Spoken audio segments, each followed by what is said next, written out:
ನಮಸ್ಕಾರ ಕದಂಬ ನ್ಯೂಸ್ಗೆ ಸ್ವಾಗತ. ನಾನು ಸೋನಿಕಾ ಸುದೇಶ್. ಮೊದಲಿಗೆ ಮುಖ್ಯಾಂಶಗಳು. ಅಂಬೇಡ್ಕರ್ ಕುರಿತು ಅಮಿತ್ ಶಾ ಹೇಳಿಕೆ ಖಂಡಿಸಿ ಬೀದರ್ ಬಂದ್. ಜನವರಿ 10ರಂದು ಅಕ್ಷರ ಜ್ಯೋತಿ ಯಾತ್ರೆ ಸಮಾರೋಪ ಸಮಾರಂಭ. ಕೋವಿಡ್ ಹಗರಣ ಮುಚ್ಚಿ ಹಾಕಲು ಸಚಿವ ಪ್ರಿಯಾಂಕ ಖರ್ಗೆ ತೇಜೋವಧೆಗೆ ಯತ್ನ. ಪ್ರದೀಪ್ ಜಂಜೀರ್. ಸುದ್ದಿಯ ವಿವರಗಳು. ಅಂಬೇಡ್ಕರ್ ಕುರಿತು ಅಮಿತ್ ಶಾ ಹೇಳಿಕೆ ಖಂಡಿಸಿ ಬೀದರ್ ಬಂದ್ ಹಿನ್ನೆಲೆ ಬೀದರ್ ನಗರದಲ್ಲಿ ಬಂದ್ಗೆ ಉತ್ತಮ ಪ್ರತಿಕ್ರಿಯೆ ಬಂದಿದೆ. ನಗರದಲ್ಲಿ ದಲಿತ ಪರ ಹೋರಾಟಗಾರರ ಬಂದ್ ಗೊಂದಲಕ್ಕೆ ಕಾರಣವಾಗಿದೆ. ಪ್ರತಿಭಟನೆ ಮಾಡುವ ಸ್ಥಳಗಳಲ್ಲಿ ವ್ಯಾಪಾರ ವಹಿವಾಟು ಸಂಪೂರ್ಣ ಬಂದ್ ಮಾಡಲಾಗಿತ್ತು. ಹೃದಯ ಭಾಗವಾದ ಜನಜಂಗುಳಿಯಿಂದ ಕೂಡಿದ ಗಾಂಧಿಗಂಜ್ ಅಂಬೇಡ್ಕರ್ ವೃತ್ತ ಕೇಂದ್ರ ಬಸ್ ನಿಲ್ದಾಣ ಜಿಲ್ಲಾಧಿಕಾರಿ ಕಚೇರಿ ಬಳಿ ಬಂದ್ ಎಫೆಕ್ಟ್ ಕಾಣಿಸಿಕೊಂಡಿತು. ಬೀದರ್ ನಗರದ ಮುಖ್ಯ ರಸ್ತೆ ಸಂಪೂರ್ಣ ಬಂದ್ ಕಂಡು ಬಂದಿದೆ. ನಗರದ ವಿವಿಧ ಭಾಗಕ್ಕೆ ದ್ವಿಚಕ್ರ ವಾಹನದಲ್ಲಿ ಸಂಚರಿಸಿ ಬಂದ ಮಾಡುವಂತೆ ದಲಿತ ಪರ ವಿವಿಧ ಸಂಘಟನೆ ಹೋರಾಟಗಾರರು ಒತ್ತಾಯಿಸಿದರು. ಡಾಕ್ಟರ್ ಬಾಬಾ ಸಾಹೇಬ್ ಅಂಬೇಡ್ಕರ್ ಭಾವಚಿತ್ರ ಉಳ ನೀಲಿ ಧ್ವಜ ಹಿಡಿದು ಕೇಂದ್ರ ಸರ್ಕಾರ ಹಾಗೂ ಕೇಂದ್ರ ಸಚಿವ ಅಮಿತ್ ಶಾ ವಿರುದ್ಧ ಧಿಕ್ಕಾರ ಕೂಗಿ ದಲಿತ ಪರ ಹೋರಾಟಗಾರರು ಆಕ್ರೋಶ ಹೊರಹಾಕಿದರು. ಉಳಿದಂತೆ ನಗರದಾದ್ಯಂತ ಬಹುತೇಕ ಬಡಾವಣೆಯಲ್ಲಿ ವ್ಯಾಪಾರ ವಹಿವಾಟು ಎಂದಿನಂತೆ ಕಂಡು ಬಂದಿತ್ತು.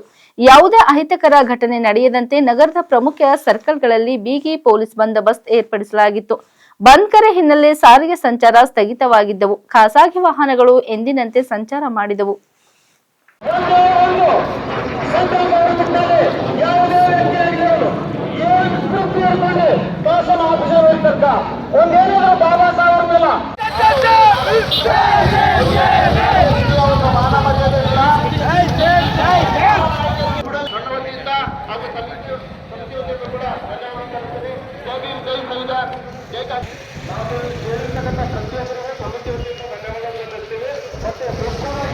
ಪೊಲೀಸ್ ಇಲಾಖೆಯವರಿಗೆ ಕೋಟಿ ನಮನ ಸಲ್ಲಿಸ್ತೇವೆ.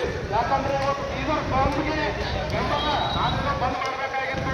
ಆದ್ರೂ ಕೂಡ ನಾವು ಬೆಂಬಲ ಪೊಲೀಸರು ಬೆಂಬಲ ಮಾಡಿಲ್ಲ ಅಂತಂದ್ರೆ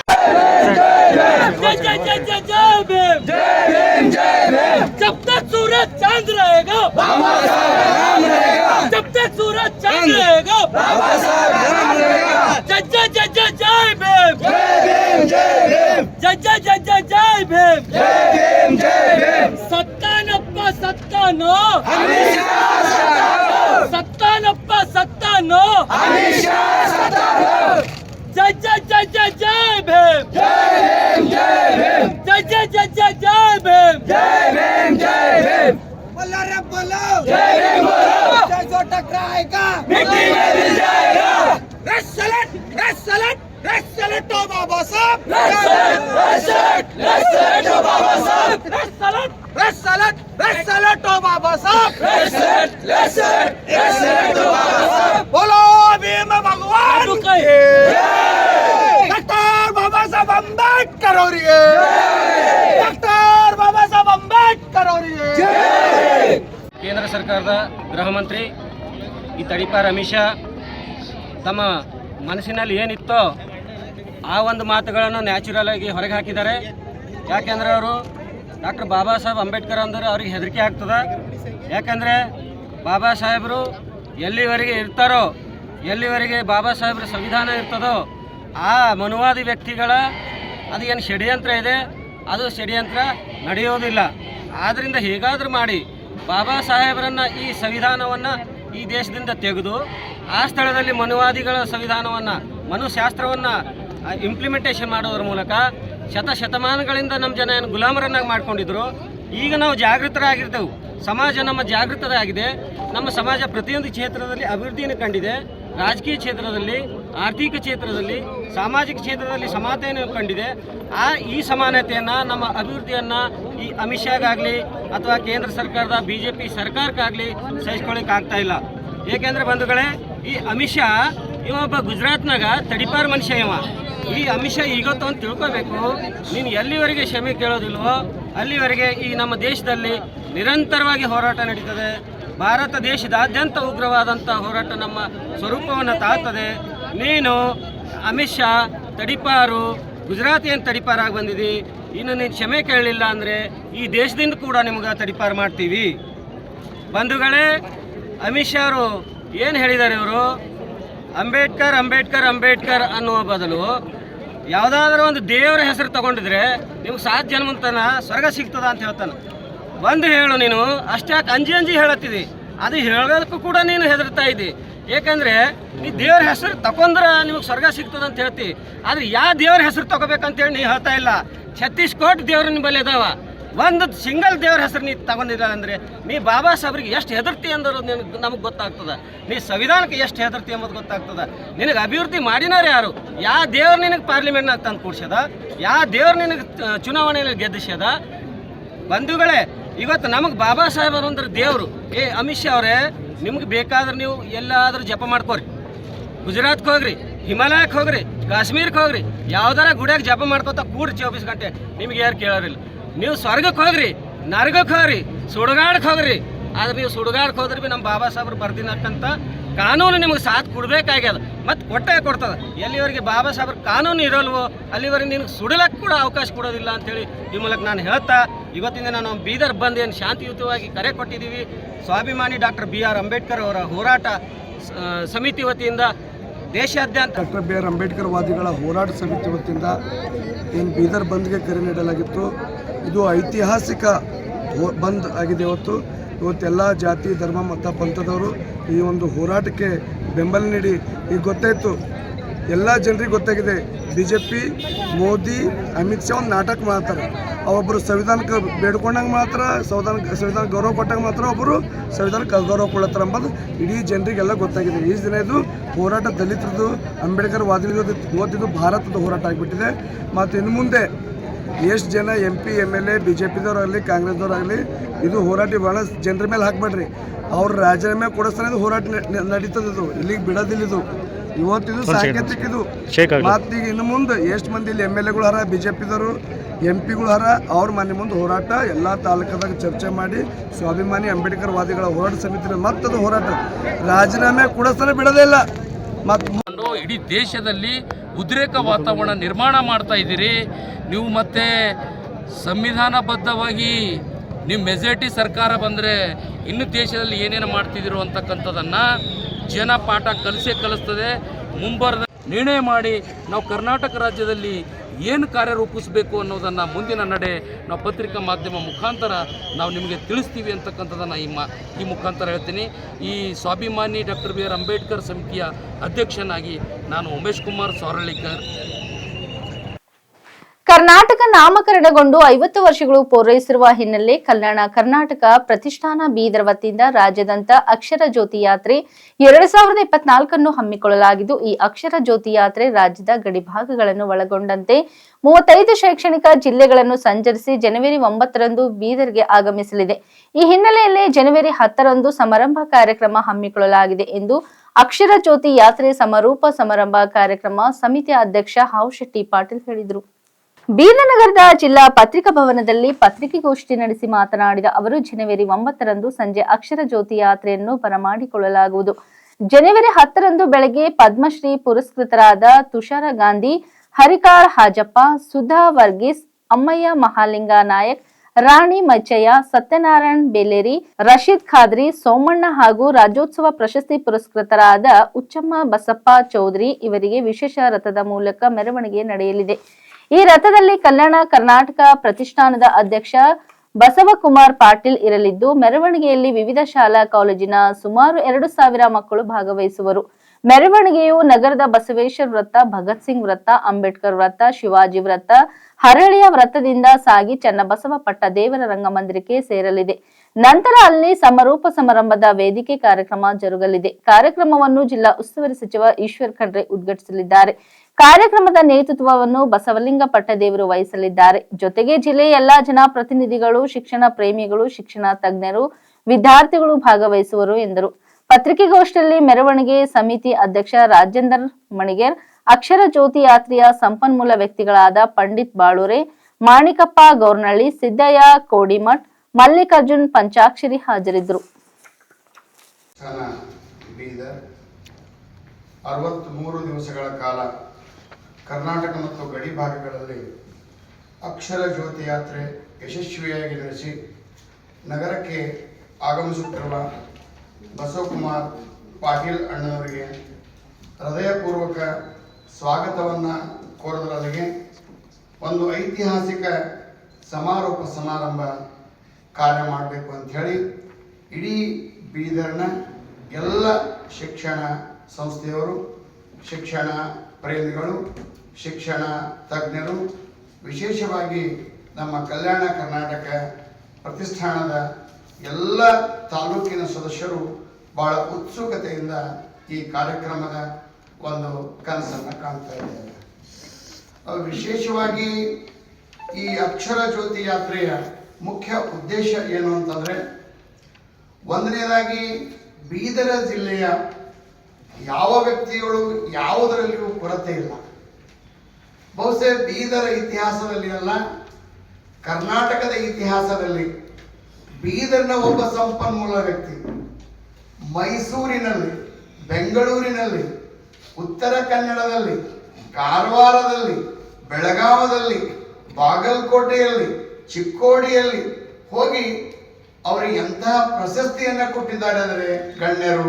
ಸುಪ್ರೀಂ ಕೋರ್ಟಿನ ನಿವೃತ್ತ ನ್ಯಾಯಾಧೀಶರಾಗಿರ್ತಕ್ಕಂಥ ಶಿವರಾಜ್ ಪಾಟೀಲ್ ತಮ್ಮ ಅಭಿಪ್ರಾಯವನ್ನು ವ್ಯಕ್ತಪಡಿಸಿದ್ದಾರೆ. ಪಾಟೀಲ್ರೇ, ನೀವು ಇದೊಂದು ದೊಡ್ಡ ಕ್ರಾಂತಿಯನ್ನು ಮಾಡ್ತಾ ಇದ್ದೀರಿ. ಬಹುಶಃ 12ನೇ ಶತಮಾನದಲ್ಲಿ ಬಸವಣ್ಣನವರು ಜಗತ್ತಿಗೆ ಒಂದು ದೊಡ್ಡ ದಾರಿದೀಪವನ್ನು ಮಾಡಿದರೆ, ನೀವು 21ನೇ ಶತಮಾನದಲ್ಲಿ ಶಿಕ್ಷಣದಲ್ಲಿ ಒಂದು ಅದ್ಭುತ ಕ್ರಾಂತಿಯನ್ನು ಮಾಡ್ತಾ ಇದ್ದೀರಿ. ಇದು ಸುಪ್ರೀಂ ಕೋರ್ಟ್ ನ್ಯಾಯಾಧೀಶರಾಗಿರ್ತಕ್ಕಂಥ ಶಿವರಾಜ್ ಪಾಟೀಲ್ರ ಆಡಿಯೋ ಸಹಿತ ನಮ್ಮ ಕಡೆ ಇದೆ. ನಾವು ಬೆಂಗಳೂರಲ್ಲಿ ಹೋದಾಗ ಡಿ ಕೆ ಶಿವಕುಮಾರ್ ಮನೆ ಬಾರಿ ಹತ್ರನೇ ಇತ್ತು. ತುಂಬ ಸಂತೋಷ ಇದೆ. ಈ ರೀತಿಯಾಗಿ ಆ ಅಣ್ಣಾವ್ರದ್ದು ಎಲ್ಲೂ ಹೋದರೂ ಸಹಿತ ಬಹುಶಃ ಬೀದರನ ಏನು ನೋಡಿದ ದೃಷ್ಟಿಕೋನ ಏನಿತ್ತು ಅಂದರೆ ಬೀದರ. ಆದರೆ ಈಗ ಬೀದರ ಕಿರೀಟಪ್ರಾಯ ಇದೆ. ಬೀದರ್ನಲ್ಲಿಯೂ ಸಹಿತ ಒಳ್ಳೆ ಒಳ್ಳೆಯ ಸಂಪನ್ಮೂಲ ವ್ಯಕ್ತಿಗಳು ಇದ್ದಾರೆ ಅಂತಕ್ಕಂಥದ್ದನ್ನು ಯಾವ ರೀತಿ ಸ್ವಾಮಿ ವಿವೇಕಾನಂದರು ಭಾರತದ ಕೀರ್ತಿಯನ್ನ ಅಮೆರಿಕದಲ್ಲಿ ಹರಡಿದ್ರು, ಚಿಕಾಗೋದಲ್ಲಿ ಹರಡಿದ್ರು, ಹಾಗೆ ಇಡೀ ಕರ್ನಾಟಕದ ತುಂಬ ಬೀದರದ ಒಂದು ದಾಖಲೆಯನ್ನು, ಬೀದರದ ಒಂದು ಕೀಳರಿಮೆಯನ್ನ, ಬೀದರ್ ಅಂದ್ರೆ ಬೀದರ ಅಂತಕ್ಕಂಥ ಏನು ಸ್ವಲ್ಪ ಕೆಳಮಟ್ಟದ ಭಾಷೆ ಇತ್ತಲ್ಲ, ಅದನ್ನ ಮೇಲೆ ತರಲಿಕ್ಕೆ ಪ್ರಯತ್ನ ಮಾಡಿದ್ರು ಬಸವಕುಮಾರ ಪಾಟೀಲ್ ತಮ್ಮ ಒಂದು ಅಳಿಲು ಸೇವೆ. ಹೌದು, ಇದೊಂದು ದಾಖಲೆಯ ಕಾರ್ಯಕ್ರಮ ಅನ್ನಿಸ್ತದೆ ನನಗೆ. ಯಾಕಂದ್ರೆ ನಾನು 15 ಜಿಲ್ಲೆಗಳಲ್ಲಿ ಅಣ್ಣವರ ಜೊತೆ ಪ್ರವಾಸ ಮಾಡಿದ್ದೀನಿ. ಆ ಎಲ್ಲ ಜಿಲ್ಲೆಗಳಲ್ಲಿ ಸಹಿತ, ವಿಶೇಷವಾಗಿ ಕೋಲಾರ ಜಿಲ್ಲೆಯಲ್ಲಿ ನಾವು ಹೋದಾಗ ಅವರು ಭಾಷಣ ಮಾಡಿದ ತಕ್ಷಣ ಒಂದು ಹುಡುಗಿ ವೈಯಕ್ತಿಕವಾಗಿ ಒಂದು ಅಳ್ಳಿಕೆ ಚಾಲು ಮಾಡಿ, ಅಣ್ಣ, ನನ್ನ ಜೀವನದಲ್ಲಿ ನಾನು ಬಹಳ ತಪ್ಪು ಹೆಜ್ಜೆ ಇಟ್ಟಿದ್ದೇನೆ, ನಿಮ್ಮ ಮಾತುಗಳು ನನಗೆ ಸ್ಫೂರ್ತಿಯಾಗಿವೆ, ನನ್ನ ಜೀವನದಲ್ಲಿ ನಾನು ದೊಡ್ಡ ಗುರಿಯನ್ನು ಇಟ್ಕೋತೀನಿ, ನೀವು ಹೇಳಿರ್ತಕ್ಕಂಥದ್ದೇನೋ IAS ಕನಸು ನಾನು ಕಾಣ್ತೀನಿ ಅಂತಕ್ಕಂಥ ಇದು ಒಂದು ಮಗುವಿನ ಕಣ್ಣೊರೆಸೋದಲ್ಲ. ಬಹುಶಃ ತುಮಕೂರಿನ ಸಿದ್ಧಗಂಗಾ ಮಠದಲ್ಲಿ 6,000 ಮಕ್ಕಳನ್ನು ನಾನು ಕಣ್ಣಾರೆ ನಾನು ಕಂಡಿದ್ದೀನಿ. ಆ ಮಕ್ಕಳ ಒಂದು ಸಂತೋಷ, ಆ ಮಕ್ಕಳಲ್ಲಿ ಉತ್ಸಾಹ, ಆ ಮಕ್ಕಳಲ್ಲಿ ಸ್ಫೂರ್ತಿ, ಇವೆಲ್ಲವನ್ನು ನೋಡಿದರೆ ಬಹುಶಃ ನನಗೂ ಸಹಿತ ಅನಿಸ್ತದೆ, ಬಹುಶಃ ಸ್ವಾಮಿ ವಿವೇಕಾನಂದರೆ ಮತ್ತೊಮ್ಮೆ ನಮ್ಮ ಕರ್ನಾಟಕದಲ್ಲಿ ಬೀದರ್ನಲ್ಲಿ ಹುಟ್ಟಿದ್ದಾರೆ ಅಂತಕ್ಕಂಥ ನನಗೂ ಸಹಿತ ಎಷ್ಟೋ ಸಲ ಈ ಭಾವನೆಯನ್ನ ಬಂದಿದೆ. ಆದರೆ ಸುಮಾರು 45,000 ಮಕ್ಕಳು, 6,000 ಮಕ್ಕಳು ಸುತ್ತೂರು ನಮ್ದು ಇದರಲ್ಲಿ ತುಮಕೂರು ಸಿದ್ಧಗಂಗಾ ಮಠದಲ್ಲಿ, 4,000 ಮಕ್ಕಳು ಸುತ್ತೂರು ಮಠದಲ್ಲಿ, ಇದು ನಾನು ಕಣ್ಣಾರೆ ಕಂಡಿದ್ದು. ಆಮೇಲೆ ಎಲ್ಲ ಜಿಲ್ಲೆಗಳಲ್ಲಿ ಸುಮಾರು 500-600 ಮಕ್ಕಳ ಒಂದು ಭಾಷಣಗಳನ್ನ ಕೇಳಿ, ಬಹುಶಃ 600 ಮಕ್ಕಳಲ್ಲಿ ನಮಗೆ 60 ಮಕ್ಕಳಾದ್ರೆ ಒಂದು IAS ಆದರೆ ಬಹುಶಃ ಒಂದು 10 ವರ್ಷಗಳ ನಂತರ ರಾಜ್ಯದ ಇತಿಹಾಸವನ್ನ ಬದಲಾಯಿಸ್ತದೆ ಅಂತಕ್ಕಂಥ ಒಂದು ಕಲ್ಪನೆಯನ್ನು ಇಟ್ಕೊಂಡು ಅಣ್ಣವರು ಈ ಒಂದು ದೊಡ್ಡ ಕಾರ್ಯಕ್ಕೆ ಹೆಜ್ಜೆ ಇಟ್ಟಿದ್ದಾರೆ. ಅವರ ಆರೋಗ್ಯದಲ್ಲಿ ಏರುಪೇರು ಕಂಡು ಬಂದಿತ್ತು. ಅದು ಏನೇ ಇದ್ರು ಸಹಿತ ಎಷ್ಟೋ ಸಲ ಕೆಲವೊಂದು ಕಡೆ ಅವರಿಗೆ ಗೆಸ್ಟ್ ಹೌಸ್ ಸಿಗ್ಲಿಲ್ಲ, ಏನೇನೋ ತಾಪದ್ರೆ ಸ್ಕೂಲ್ನಲ್ಲಿ ಉಳ್ಕೊಳ್ತಕ್ಕಂಥ ಪ್ರಸಂಗ ಸಹಿತ ಮತ್ತು ಬಹಳ ಸರಳ ಸಜ್ಜನಿಕೆಯ ಉದಾತ್ತ ದೃಷ್ಟಿಕೋನ ಇರ್ತಕ್ಕಂಥವ್ರು, ಅತ್ಯಂತ ಕಡಿಮೆ ವೆಚ್ಚದಲ್ಲಿ ನಾನು ನೋಡಿದ್ದೇನೆ. ಅಣ್ಣವ್ರೆ, ನಾನಂದ್ರೆ ಅಣ್ಣವ್ರೆ ಲಾಡ್ಜ್ ಇಲ್ಲ ಬೇಡ, ಇದು ನಾವು ಬಹಳ ಕಡಿಮೆ, ನಮ್ಮಲ್ಲಿ ಯಾವುದೂ ಇಲ್ಲ, ನಾವು ಅತ್ಯಂತ ಸರಳವಾಗಿರೋಣ, ನಮ್ಗೇನು ಅದೇನು ಬೇಕಾಗಿಲ್ಲ, ಅತ್ಯಂತ ಸರಳ ಗಾಂಧಿ ತತ್ವಗಳನ್ನ ಅಳವಡಿಸ್ತಕ್ಕಂಥವ್ರು, ಬಸವಣ್ಣನ ತತ್ವಗಳನ್ನ ಅಳಿಸ್ತಕ್ಕಂಥವ್ರು, ಮಕ್ಕಳಲ್ಲಿಯೇ ದೇವರನ್ನ ನಾನು ಕಂಡುಕೊಂಡಂತೆ ಬಹುಶಃ 15 ವರ್ಷಗಳಿಂದ ಅಣ್ಣವರ ಒಂದು ಕಾರ್ಯಗಳನ್ನು ನೋಡಿದ್ದೇವೆ. ಬಿಜೆಪಿ ಸರ್ಕಾರ ಕೋವಿಡ್ ಸಂದರ್ಭದಲ್ಲಿ ಮಾಡಿದ ಕೋಟ್ಯಾಂತರ ರೂಪಾಯಿ ಹಗರಣಗಳ ಕುರಿತು ಸಚಿವ ಪ್ರಿಯಾಂಕ ಖರ್ಗೆ ಪ್ರಶ್ನೆ ಮಾಡಿದ್ದರಿಂದ ಅವರ ತೇಜೋವಧೆ ಮಾಡಲು ಗುತ್ತಿಗೆದಾರ್ ಸಚಿನ್ ಪಾಂಚಾಳ್ ಆತ್ಮಹತ್ಯೆ ಪ್ರಕರಣವನ್ನು ರಾಜಕೀಯ ದ್ವೇಷಕ್ಕಾಗಿ ಬಳಕೆ ಮಾಡಿಕೊಳ್ಳುತ್ತಿದ್ದಾರೆ ಎಂದು ದಲಿತ ಛಲವಾದಿ ಮಹಾಸಭಾ ಅಧ್ಯಕ್ಷ ಪ್ರದೀಪ್ ಜಂಜಿರ ಆರೋಪಿಸಿದರು. ಬೀದರ್ ನಗರದ ಜಿಲ್ಲಾ ಪತ್ರಿಕಾ ಭವನದಲ್ಲಿ ಕರೆದ ಸುದ್ದಿಗೋಷ್ಠಿ ಉದ್ದೇಶಿಸಿ ಮಾತನಾಡಿದ ಅವರು, ಬಿಜೆಪಿಗರು ಛಲವಾದಿ ನಾರಾಯಣಸ್ವಾಮಿ ಅವರನ್ನು ಖರ್ಗೆ ಕುಟುಂಬವನ್ನು ಟಾರ್ಗೆಟ್ ಮಾಡಲೆಂದೇ ಬಳಸಿಕೊಳ್ಳುತ್ತಿದ್ದಾರೆ. ಆದರೆ ನಾರಾಯಣಸ್ವಾಮಿ ನಿಜವಾದ ಛಲವಾದಿ ಅಲ್ಲ, ಅವರು ಚೌಧರಿ ಆಗಿದ್ದಾರೆ ಎಂದು ಪ್ರತಿಪಾದಿಸಿದರು. ಕೋವಿಡ್ ಹಗರಣದಲ್ಲಿ ಬಿಎಸ್ವೈ ಹೆಸರು ಕೇಳಿ ಬಂದಿರುವುದರಿಂದ ಸಚಿವ ಪ್ರಿಯಾಂಕ ಖರ್ಗೆ ಪ್ರಶ್ನೆ ಮಾಡಿದ್ದೇ ಇಷ್ಟೆಲ್ಲ ಅನಾಹುತಕ್ಕೆ ಕಾರಣವಾಗುತ್ತಿದೆ. ಅಲ್ಲದೆ ಸಚಿನ್ ಪಾಂಚಾಳ್ ಒಬ್ಬ ಗುತ್ತಿಗೆದಾರ್ ಆಹೋದೋ ಇಲ್ಲವೋ ಎಂಬುದು ಗುಪ್ತವಾಗಿದೆ. ಈಗಾಗಲೇ ಸಿಐಡಿ ತನಿಖೆ ಆಗುತ್ತಿದೆ. ಆದರೆ ಇದರ ಮೇಲೆ ನಂಬಿಕೆ ಇಲ್ಲದೆ ಸಿಬಿಐಗೆ ವಹಿಸಿ ಎನ್ನುವುದು ಎಷ್ಟು ಸೂಕ್ತ ಎಂದು ಪ್ರದೀಪ್ ಪ್ರಶ್ನಿಸಿದರಲ್ಲದೆ, ಖರ್ಗೆ ಕುಟುಂಬದ ಆಶೀರ್ವಾದದಿಂದ ಎಲ್ಲಾ ರೀತಿಯ ಅಧಿಕಾರ ಅನುಭವಿಸಿದ ಛಲವಾದಿ ನಾರಾಯಣಸ್ವಾಮಿ ಅವರನ್ನು ಖರ್ಗೆ ಕುಟುಂಬದ ವಿರುದ್ಧ ಮಾತನಾಡಲೆಂದೇ ಬಳಸಿಕೊಳ್ಳುತ್ತಿರುವುದು ದುರಂತದ ಸಂಗತಿ. ಒಟ್ಟಿನಲ್ಲಿ ಕೋವಿಡ್ ಹಗರಣ ಮುಚ್ಚಿ ಹಾಕಲು ಪ್ರಿಯಾಂಕಾ ಹೆಸರು ಮುನ್ನೆಲೆಗೆ ತರುತ್ತಿರುವುದು ಖಂಡನೀಯ. ಕಟ್ಟಿತ್ತು ಗ್ರಾಮದ ಗುತ್ತಿಗೆದಾರ ಸಚಿನ್ ಪಾಂಚಾಳ್ ಅವರಿನ ಆತ್ಮಹತ್ಯೆ ಪ್ರಕರಣ ಒಂದು ಬಿಜೆಪಿದವರು ಅದಕ್ಕೊಂದು ಸಿಸ್ಟಮೆಟಿಕ್ ಆಗಿ ಒಂದು ಪ್ಲಾನ್ ಮಾಡ್ಕೊಂಡು ಪ್ರಿಯಾಂಕ್ ಖರ್ಗೆ ಅವರಿಗೆ ರಾಜೀನಾಮೆ ಕೇಳ್ತಾ ಇದ್ದಾರೆ ಮತ್ತು ಬಹಳಷ್ಟು ಆರೋಪಗಳು ಮಾಡ್ತಾ ಇದ್ದಾರೆ ಪ್ರಿಯಾಂಕ್ ಖರ್ಗೆ ಅವ್ರ ಮೇಲೆ. ಈ ಆರೋಪಗಳು ಯಾವುದು ನಿರಾಧಾರಿತವಾಗಿಲ್ಲ, ಎಲ್ಲ ಸುಳ್ಳು. ಯಾಕಂದ್ರೆ ಸಚಿನ್ ಗುತ್ತೇದಾರಿಗ ಮತ್ತು ಪ್ರಿಯಾಂಕ್ ಆಪ್ತ ಅಂತಂದ್ರೆ ಇವತ್ತು ಬಹಳಷ್ಟು ಮಂದಿ ಈಗ ಅವ್ರ ಜೊತೆ ಹೇಳ್ಕೊಂಡು ತಿರುಗಾಡ್ತಾರೆ. ರಾಜು ಕಪ್ನರ್ ಅಂತ ಆ ಆಪ್ತನ ಹೆಸರು ಅದ ಹೊರತಾಗಿ ಎಲ್ಲೂ ಕೂಡ ಪ್ರಿಯಾಂಕರಿಗೆ ನೇರವಾಗಿ ಹೆಸರು ಎಲ್ಲೂ ಸ್ಪಷ್ಟತೆ ಇಲ್ಲ ನೋಡ. ಈಗ ಲಾಸ್ಟ್ ಟೈಮ್ ಬಿಜೆಪಿ ಸರ್ಕಾರ ಇದ್ದಾಗ KS ಈಶ್ವರಪ್ಪರದು ಸೇಮ್ ಇದೇ ಒಂದು ಕೇಸ್ ಆಗಿತ್ತು. ಆ ಕೇಸಿನ ಡೈರೆಕ್ಟ್ ಸಂತೋಷ್ ಪಾಟೀಲ್ ಅವರು KS ಈಶ್ವರಪ್ಪರವರೇ ನೇರವಾಗಿ ಕಾರಣ ಅಂತಕೊಂಡು ವಾಟ್ಸಪ್ದಾಗ ಚಾಟಿಂಗ್ ಮಾಡ್ಕೊಂಡು ಅವರಿಗೆ ನೇರ ಹೊಣೆ ತೋರಿಸ್ತಾರೆ. ಆ ರೀತಿ ಸಚಿನ್ ಪಾಂಚಾಳ್ ಇದ್ರೊಳಗೆ ಪ್ರಕರಣದಾಗ ಆಗಿಲ್ಲ. ಏನಾಗ್ತದ ಮಿತ್ರರೇ ಅಂದ್ರೆ ಇವೆಲ್ಲ ಯಾಕಾಗ್ತದಂದ್ರೆ ಒಟ್ಟು ಮೊದಲನೇ 187 ಕೋಟಿ ವಸೂಲಿ ಕೋವಿಡ್ ಪ್ರಕರಣ ಬರ್ತದೆ ಪ್ರಜಾವಾಣಿದಾಗ. ಅದಾದ ನಂತರ 180 ಕೋಟಿ ಖರೀದಿ ಅಕ್ರಮ ವೈದ್ಯಕೀಯ ಶಿಕ್ಷಣದ ಬರ್ತದೆ. ಇಂಥ ಸುಮಾರು ಪ್ರಕರಣಗಳು SIT ತನಿಖೆ ಕೊಡ್ತಾರೆ. ಒಟ್ಟು ಮೇಲೆ ಪ್ರಿಯಾಂಕ್ ಖರ್ಗೆ ಅವರು ಒಂದು ಸ್ಟೇಟ್ಮೆಂಟ್ ಏನು ಕೊಡ್ತಾರಂದ್ರೆ ಛಲವಾದಿ ನಾರಾಯಣಸ್ವಾಮಿ, ಆಕ್ಚುಲಿ ಛಲವಾದಿನೇ ಅಲ್ಲವ, ಅವ ಚೌಧರಿ ಅನ್ನವ. ಮಲ್ಲಿಕಾರ್ಜುನ್ ಖರ್ಗೆ ಅವ್ರದ್ದು ಟೀಮಿನ ಗುರುತಿಸ್ಕೊಂಡು ಸುಮಾರು ಖಾತೆಗಳು, ಸುಮಾರು ನಾಮಿನೇಟ್ಗಳು, ಸುಮಾರು ನಿಗಮ ಅಧ್ಯಕ್ಷರೆಲ್ಲ ಮಾಡ್ಕೊಂಡು ಆಮೇಲೆ ಅವ್ರಿಗೆ ದ್ರೋಹ ಬಗ್ದಿ ಬಿಜೆಪಿ ಸೇರ್ಕೊತಾನೆ. ಅವನಿಂದ ಒಂದು 1994 ಎಲೆಕ್ಷನ್ ಇದ್ದಾಗ MLA ಎಲೆಕ್ಷನ್ ಇದ್ದಾಗ ಕೇವಲ 2387 ಓಟ್ ತಗೋತಾನೆ. ಠೇವಣಿ ಸುತ್ತ ಕರ್ಕೊಂಡವ್ರು ಅಂತ ಒಂದು ವರ್ಷ ಬಿಜೆಪಿ ಕರ್ಕೊಂಡು ಹೋಗಿ ಕೇವಲ ಖರ್ಗೆಯವ್ರ ಕುಟುಂಬ ವಿರುದ್ಧ ಮಾತಾಡ್ಲಕ್ಕ, ಕೇವಲ ಖರ್ಗೆಯವ್ರ ಕುಟುಂಬ ವಿರುದ್ಧ ಮಾತಾಡ್ಲಿಕ್ಕೆ ಅವನಿಗೆ MLC ಮಾಡಿ ಉಪಸಭಾಪತಿ ಮಾಡ್ತಾರೆ. ಆಕ್ಚುಲಿ ಛಲವಾದಿ ಅಂತ ಹೇಳಿ ತಿರ್ಗಾಡ್ತಾನ, ಎಲ್ಲೂ ಕೂಡ ಛಲವಾದಿ ಇಲ್ಲವ, ಅವ ಆಕ್ಚುಲಿ ಚೌಧರಿ. ಮತ್ತು ಎಲೆಕ್ಷನ್ ಇದ್ದಾಗ 1994 T ನಾರಾಯಣಸ್ವಾಮಿ ಅಂತೇಳಿ ನಾಮಿನೇಷನ್ ಪತ್ರ ಹಾಕ್ತಾನ. ಮತ್ತೊಂದೇನಪ್ಪ ಅಂದ್ರೆ ಈಗ ಇವು ತನಿಖೆಗಳು ಯಾವ ಮೀಡಿಯಾದಲ್ಲೂ ಕೂಡ ತೋರಿಸಲ್ಲ.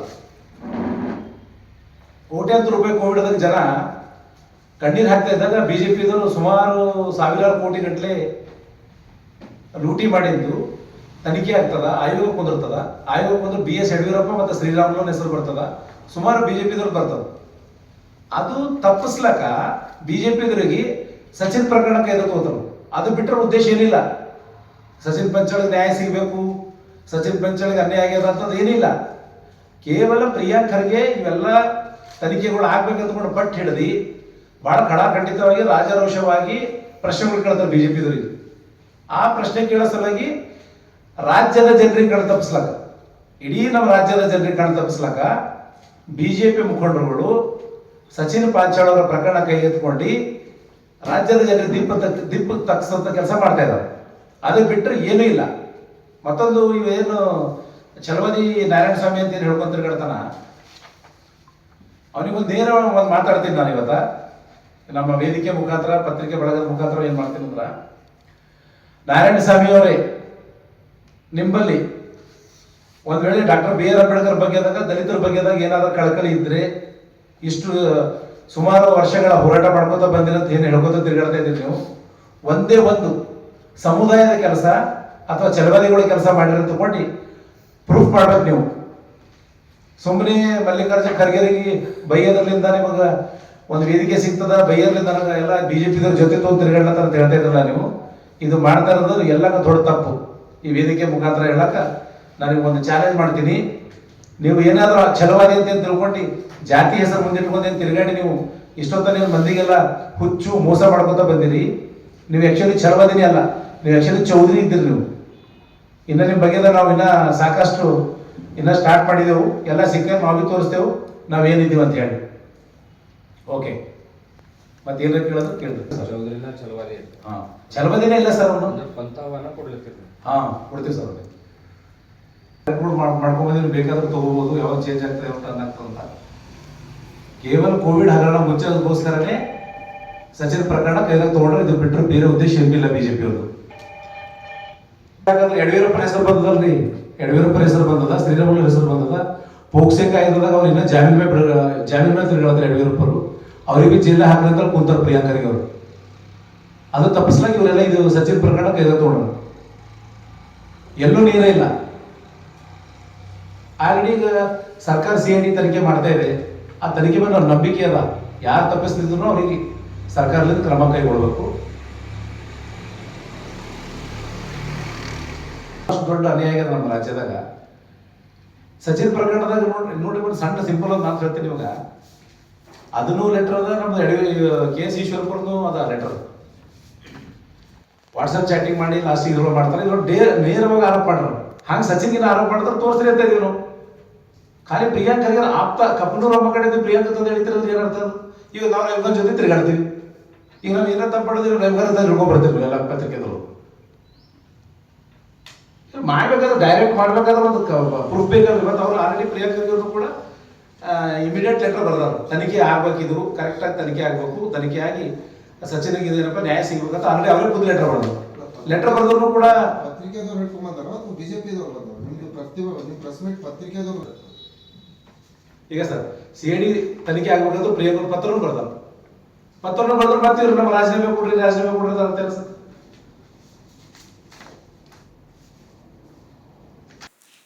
ಗುರುನಾನಕ್ ಪಬ್ಲಿಕ್ ಶಾಲೆಯ ವಾರ್ಷಿಕ ಕ್ರೀಡಾಕೂಟ 2024-25ನೇ ಸಾಲಿನ ನೆಹರು ಕ್ರೀಡಾಂಗಣದಲ್ಲಿ ಇಂದು ಜರುಗಿತು.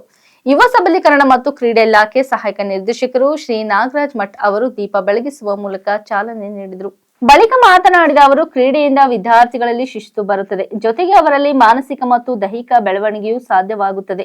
ಈ ದಿಶೆಯಲ್ಲಿ ಅತ್ಯಂತ ಅಚ್ಚುಕಟ್ಟಾಗಿ ಶಾಲೆಯಲ್ಲಿ ಕ್ರೀಡೆ ದೇಶದ ಪ್ರಗತಿಯಲ್ಲಿ ಶಿಕ್ಷಣದ ಪಾತ್ರವು ಅತ್ಯಂತ ಮಹತ್ವದಾಗಿದೆ. ಈ ನಿಟ್ಟಿನಲ್ಲಿ ಮಕ್ಕಳಲ್ಲಿ ಉತ್ತಮ ಸಂಸ್ಕಾರ ಬೆಳೆಸಲು ಶಿಕ್ಷಕರು ಕಾಳಜಿ ತೋರಬೇಕು. ತಂತ್ರಜ್ಞಾನದಲ್ಲಿ ನಾವು ಸಾಕಷ್ಟು ಮುಂದುವರೆದಿದ್ದೇವೆ, ಅದರಂತೆ ಕ್ರೀಡಾರಂಗದಲ್ಲಿ ಕೂಡ ಅಷ್ಟೇ ಪ್ರಮಾಣದಲ್ಲಿ ಮುಂದೆ ಬರೋಣ ಎಂದು ಸಲಹೆ ಮಾಡಿದರು.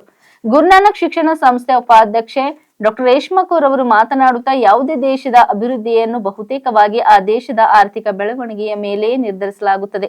ಆದರೆ ಶೈಕ್ಷಣಿಕ ರಂಗ, ಕ್ರೀಡಾಂಗಗಳು ಕೂಡ ಅದಕ್ಕೆ ಪೂರಕವಾಗಿರುತ್ತವೆ ಎಂಬುದನ್ನು ಅರ್ಥೈಸಿಕೊಳ್ಳಬೇಕು.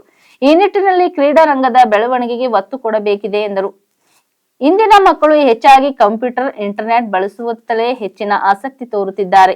ಮನೆಯಲ್ಲಿ ಕುಳಿತು ಮೊಬೈಲ್ನಲ್ಲಿ ಗೇಮ್ ಆಡಿದರೆ ಮಕ್ಕಳ ದೈಹಿಕ ಮತ್ತು ಮಾನಸಿಕ ಬೆಳವಣಿಗೆ ಸರಿಯಾಗಿ ಆಗುವುದಿಲ್ಲ.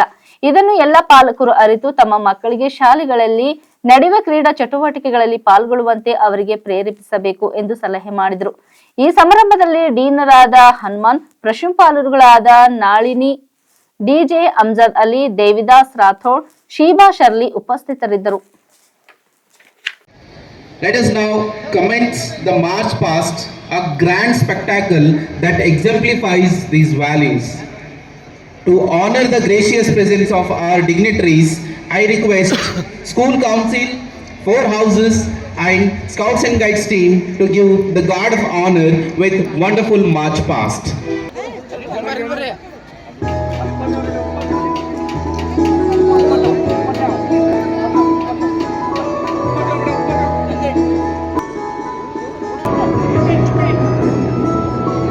great sports captain.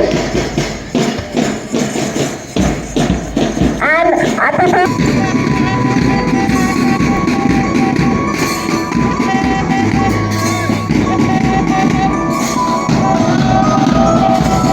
the Inter-School Sports Meet 2025 Open.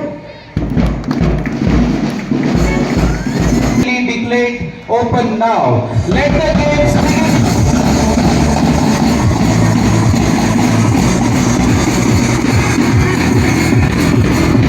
Here at GNPS institution, we not only value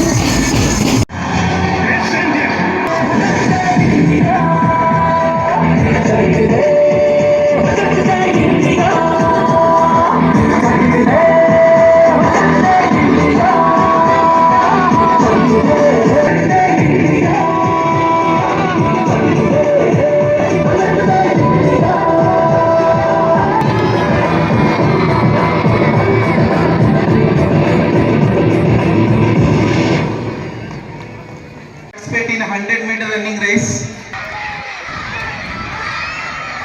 The thundering march should be continued.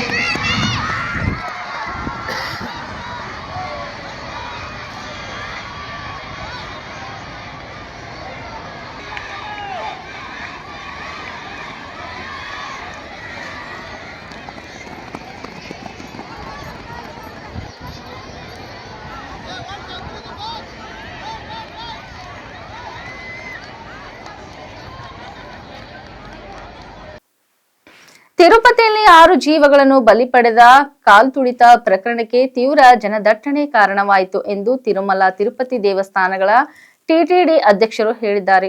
ತಿರುಪತಿಯ Shri Venkateshwara Ramanarayana ರುಯಿಯ ಸರ್ಕಾರಿ ಜನರಲ್ ಆಸ್ಪತ್ರೆಗೆ ಭೇಟಿ ನೀಡಿದ ನಂತರ ಟಿಡಿ ಅಧ್ಯಕ್ಷ ಬಿಆರ್ ನಾಯ್ಡು ಸುದ್ದಿಗಾರರೊಂದಿಗೆ ಮಾತನಾಡಿ, ಗಾಯಾಳುಗಳನ್ನು ಭೇಟಿ ಮಾಡಿ ಅವರ ಆರೋಗ್ಯ ವಿಚಾರಿಸಿದ್ದೇವೆ. ಇದೊಂದು ತೀರಾ ದುರಷ್ಟಕರ ಸಂಘಟನೆ. ವಿವರವಾದ ವರದಿಯನ್ನು ಶೀಘ್ರದಲ್ಲೇ ಬಿಡುಗಡೆ ಮಾಡಲಾಗುವುದು. ಮುಖ್ಯಮಂತ್ರಿ ಚಂದ್ರಬಾಬು ನಾಯ್ಡು ಘಟನೆಯ ಬಗ್ಗೆ ಹೆಚ್ಚಿನ ಮಾಹಿತಿಯನ್ನು ನೀಡಲಿದ್ದಾರೆ ಎಂದು ಹೇಳಿದರು. ಕಾಲ್ತುಳಿತಕ್ಕೆ ಕಾರಣ ಕಾಲ್ತುಳಿತ ಮಿತಿಮೀರಿದ ಜನ ಸಂದಣಿ. ಇದು ದುರದೃಷ್ಟಕರ ಘಟನೆ. ನಾಳೆ ಸಿಎಂ ಎಲ್ಲವನ್ನೂ ಹೇಳಲಿದ್ದಾರೆ. ಇಂದು ಸಂಪೂರ್ಣ ವರದಿ ಬರಲಿದೆ. ಒಟ್ಟು 6 ಜನರು ಮೃತಪಟ್ಟಿದ್ದಾರೆ. ಕೆಲವರು ತಮಿಳುನಾಡಿನವರು ಮತ್ತು ಕೆಲವರು ಆಂಧ್ರ ಪ್ರದೇಶದವರು. ಇಲ್ಲಿಯವರೆಗೆ ಒಂದು ಶವವನ್ನು ಗುರುತಿಸಲಾಗದೆ ಇನ್ನು 5 ಜನರನ್ನು ಗುರುತಿಸಬೇಕಾಗಿದೆ ಎಂದರು. ఓం నమో వెంకటేశాయ. ఈరోజు చాలా దురదృష్టకరమైనటువంటి వార్త విన్నాం. ఇది జరగరానిది జరిగింది. ఇప్పుడే ముఖ్యమంత్రి శ్రీ చంద్రబాబు నాయుడు గారు టెలికాన్ఫరెన్స్ పెట్టారు. అందులో ఆయన ఈ అధికారుల మీద తీవ్ర అసంతృప్తి వ్యక్తం చేశారు. ఇలాంటివి జరగటం దురదృష్టకరం అని చెప్పి ముఖ్యమంత్రి గారు చెప్పడం జరిగింది. కొంత అడ్మినిస్ట్రేషన్ వల్ల ఇది జరిగిందనే అనుమానం ఉంది. ఒక్క సెంటర్లో మాత్రం ఈ అక్కడ ఉన్నటువంటి డిఎస్పి గేట్ తెరవటం, ఇమ్మీడియట్గా అందరూ తోసుకొని రావటం వల్ల ఈ తొక్కిసలాట్లు జరిగింది. అందులో 6 మంది చనిపోయినట్టు వార్తలు వస్తున్నాయి. ఒక్క బాడీ మాత్రం ఐడెంటిఫై అయింది. మిగిలిన వాళ్ళు ఇంకా ఐడెంటిఫై అవ్వాల్సిన అవసరం ఉంది. అదేవిధంగా రేపు ముఖ్యమంత్రి గారు 11:45కి తిరుపతి వస్తున్నారు. క్షతగాత్రుల్ని పరామర్శించాలని ఆయన ఇప్పుడే చెప్పారు. కాబట్టి ఇలాంటి సంఘటనలు ఇంకా జరగకుండా చూడాలని ముఖ్యమంత్రి చాలా తీవ్రంగా స్పందించారు. చాలా దురదృష్టకరం అని చెప్పి చెప్పడం జరిగింది. ఇది ఫ్యూచర్లో ఇది ఒక లెసన్గా భావించి అందరం సమిష్టిగా ఇలాంటివి జరగకుండా చూడాల్సిన బాధ్యత అందరి మీద ఉంది. అదేవిధంగా ఎస్గ్రేషియా కూడా రేపు ముఖ్యమంత్రి గారు ప్రకటిస్తా అన్నారు. ఇక అక్కడ పరిస్థితి ఎలా ఉందో కూడా ఎప్పటికప్పుడు ముఖ్యమంత్రి గారు తెలుసుకుంటున్నారు. సో ఇది పునరావృతం కాకుండా చూడమని చెప్పి చాలా సీరియస్గా వార్నింగ్ ఇచ్చారు. సో ఇప్పటికీ ఇంతకన్నా మనం చెప్పాల్సిందేం లేదు. ಇಲ್ಲಿವರೆಗೆ ಸುದ್ದಿ ಕೊಟ್ಟಿದ್ದು ನಾನು ಸೋನಿಕಾ ಸುದೇಶ್. ಮುಂದಿನ ಸುದ್ದಿಯೊಂದಿಗೆ ಮತ್ತೆ ಭೇಟಿಯಾಗೋಣ. ವಂದನೆಗಳು.